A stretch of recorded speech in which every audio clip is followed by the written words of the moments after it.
കുടുംബകോടതി വിഷയങ്ങളുമായി ബന്ധപ്പെട്ട് വരുന്ന പുതിയൊരു വീഡിയോയിലേക്ക് എല്ലാവർക്കും സ്വാഗതം. വീഡിയോ കാണുന്ന ആർക്കെങ്കിലും കുടുംബകോടതി വിഷയങ്ങളുമായി ബന്ധപ്പെട്ട് എന്തെങ്കിലും സംശയങ്ങളുണ്ടെങ്കിൽ കോൺടാക്ട് ചെയ്യാം. WhatsApp number +91 79 94 97 14 19.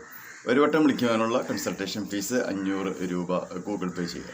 ഇന്നത്തെ വീഡിയോയിൽ നമ്മൾ ഡിസ്കസ് ചെയ്യാനായിട്ട് പോകുന്നത് ഭർത്താവിന് അനുകൂലമായി വന്നിട്ടുള്ള ഒരു കിടിലൻ കോടതി വിധിയെ കുറിച്ചിട്ടാണ്. അതായത് ഈ കേസിൽ ഭർത്താവും ഭാര്യയും എന്ന് പറയുന്നത് മുസ്ലിം സമുദായത്തിൽ പെട്ടിട്ടുള്ള ഒരു വ്യക്തിയാണ്. അപ്പോൾ ഇവർ തമ്മിൽ നല്ല രീതിയിൽ ഇങ്ങനെ മുന്നോട്ട് പോയിക്കൊണ്ടിരിക്കുകയായിരുന്നു.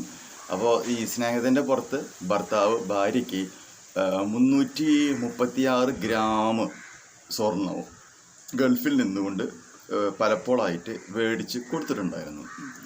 കൂടാതെ 60 ലക്ഷം രൂപയ്ക്ക് നാട്ടിലേക്ക് അയച്ചു കൊടുത്തിട്ട്, ഇയാൾ പ്രവാസിയാണല്ലോ, നാട്ടിലേക്ക് അയച്ചു കൊടുക്കുകയും ആ 60 ലക്ഷം രൂപ ഉപയോഗിച്ച് ഭാര്യയുടെ പേരിൽ പറമ്പ് മേടിക്കുന്നു. ആ പറമ്പിൽ എന്ത് സംഭവിക്കുന്നു, വീടും വയ്ക്കുകയാണ് ചെയ്തത്. ആ വീടിനും പറമ്പിനും കൂടിയിട്ട് 60 ലക്ഷം രൂപ. പൈസ അയച്ചു കൊടുത്തത് ഭർത്താവാണ്, പക്ഷെ വീടും പറമ്പും ആരുടെ പേരിലാണ്, ഈ ഭാര്യയുടെ പേരിലാണ് എന്നും മനസ്സിലാക്കുക. കുറേ കഴിഞ്ഞപ്പോൾ എന്തൊക്കെയോ ചില പ്രശ്നങ്ങൾ സംഭവിക്കുന്നു. ഭാര്യയും ഭർത്താവും തമ്മിൽ ചെറിയ പ്രശ്നങ്ങൾ സംഭവിക്കുന്നു. ഈ സ്വത്തുക്കൾ മുഴുവനും ഭാര്യയുടെ ആണ് എന്ന് പറഞ്ഞുകൊണ്ട് ഭാര്യ നിൽക്കുകയും ഭർത്താവിനെ വീട്ടിൽ നിന്നും പുറത്താക്കുകയുമാണ് ഉണ്ടായിട്ടുള്ളത്.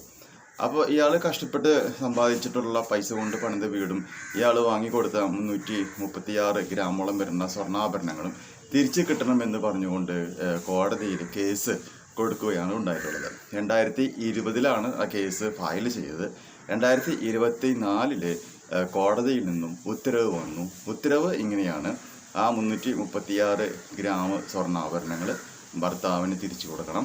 ഒപ്പം തന്നെ ഭാര്യയുടെ പേരിൽ എഴുതിയിട്ടുള്ള ആധാരം ഭർത്താവിൻ്റെ പേരിലേക്ക് മാറ്റി ആ വീടും പറമ്പും ഭർത്താവിന് കൊടുക്കണമെന്നും ഈ ഓർഡർ അനുസരിച്ച് വന്നതിൻ്റെ 15 ദിവസത്തിനുള്ളിൽ ഇത്രയും കാര്യങ്ങൾ ചെയ്യണം എന്നുമാണ് കോടതി പറഞ്ഞിട്ടുള്ളത്. ഒപ്പം തന്നെ ഇവർ കേസിൽ ഈ പെങ്കൊച്ചിൻ്റെ അച്ഛന്, അതായത് ഫാദറിനും കൂടി ഒരു കൂട്ടുപ്രതിയാക്കി വെച്ചിട്ടുണ്ട്.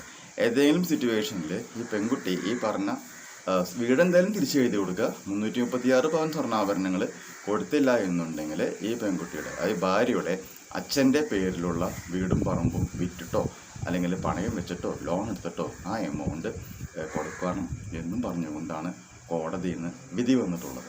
അപ്പോൾ വളരെ ഇൻട്രസ്റ്റിംഗ് ആയിട്ടുള്ള ഒരു വിധിയാണ്. നിങ്ങൾ കഷ്ടപ്പെട്ട് സമ്പാദിച്ച സ്വർണവും അതുപോലെ തന്നെ വീടും പറമ്പും നിങ്ങൾ ഇതുപോലെ ചെയ്യുകയാണ് എന്നുണ്ടെങ്കിൽ അതിന് കൃത്യമായ തെളിവുകളും കാര്യങ്ങളും നിങ്ങളുടെ കയ്യിലുണ്ട്. ആ വീട് മേടിക്കാനുള്ള പൈസ മുടക്കിയതിൻ്റെ തെളിവ്, സ്വർണം മേടിച്ചതിൻ്റെ തെളിവ് തുടങ്ങിയ കാര്യങ്ങൾ ക്ലിയർ കട്ടായിട്ട് നിങ്ങളുടെ കയ്യിലുണ്ടെങ്കിൽ വലിയ കാലതാമസം ഒന്നും കൂടാതെ തന്നെ കോടതിയിൽ നിന്ന് നിങ്ങൾക്ക് ആ തുക തിരിച്ചു പിടിക്കുവാനായിട്ട് സാധിക്കും എന്നുള്ളൊരു കാര്യം പ്രത്യേകം മനസ്സിലാക്കുക.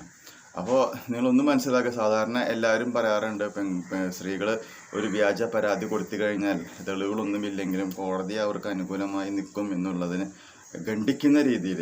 അങ്ങനെയല്ല സത്യം. ശരിക്കും എന്താണ്, തെളിവുകളുടെയും വിശ്വാസത്തിൻ്റെയും അടിസ്ഥാനത്തിലാണ് കോടതി വിധികൾ പ്രഖ്യാപിക്കുക എന്ന് കാണിക്കുന്ന മറ്റൊരു വിധിയും കൂടിയാണ് ഞാനിവിടെ നിങ്ങളുടെ മുമ്പിൽ പറഞ്ഞിട്ടുള്ളത്. അപ്പോൾ സമാന സിറ്റുവേഷനിലുള്ള ആരെങ്കിലും ചതിയിൽ പെട്ടുകിടക്കുന്നുണ്ടെങ്കിൽ ഈ വിധിയുടെ ആനുകൂല്യം നിങ്ങൾക്ക് ഉപയോഗിക്കുവാനായിട്ട് സാധിക്കും എന്നുള്ളതും കൂടി പറയാം.